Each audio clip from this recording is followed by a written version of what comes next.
啊，咁啊，林小姐想講兩句喎，你手交嘛？各位工友你哋好啊！咁咧，我琴日同你哋12位談判，其中一位傾咗都有成個鐘啊。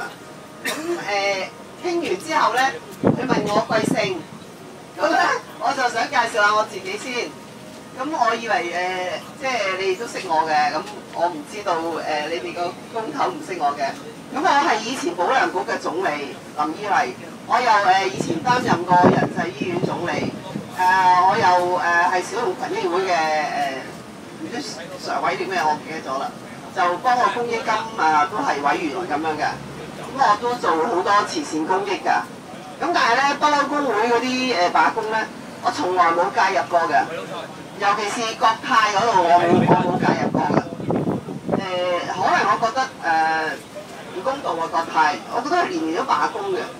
即係你一係要傾咧，你傾好晒佢。但係你哋咧，我就係見到你哋第一次罷工啦。咁我自己你唔好介意我一個女人嘅感受咧。最辛苦就係你哋瞓喺度嘅。咁我唔知道呢啲係我唔肯定嘅。即係理財人會唔會揸住你班工人咧，就談判嗰陣時惡少少咧？咁嗰班外判商又會唔會袋咗錢又唔想攞出嚟，又惡少少咧？咁大家雙方都惡少少嘅時候咧，咁你哋辛苦嘅咧就係你哋啊！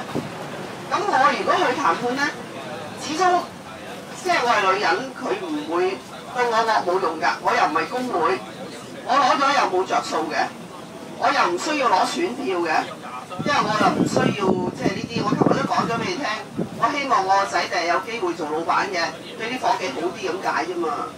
即係我希望幫你哋傾到咧，就係接近你哋嘅條件嘅時候，咁你哋可以早啲翻去瞓。因為我唔會譬如博攞選票，我企得強硬啲做俾記者睇。譬如我拿住你哋俾我去談判嘅條件，我又企得強硬啲同對方撐撐落去啊，撐落嚟撐去，最終受害你哋。咁我係一個女人，亦都即係以前都係慈善家啦。咁我而家都希望幫你哋，希望你哋可以翻屋企嘅。咁如果你哋睇下大家都覺得試下俾我去傾咧。你都同意嘅咧，咁或者你同阿 Samson 傾，咁阿 Samson 會揾我咯，好唔好啊？咁我都有手提電話㗎，820全部2，或者你自己傾好打俾我都得㗎，好唔好啊？好。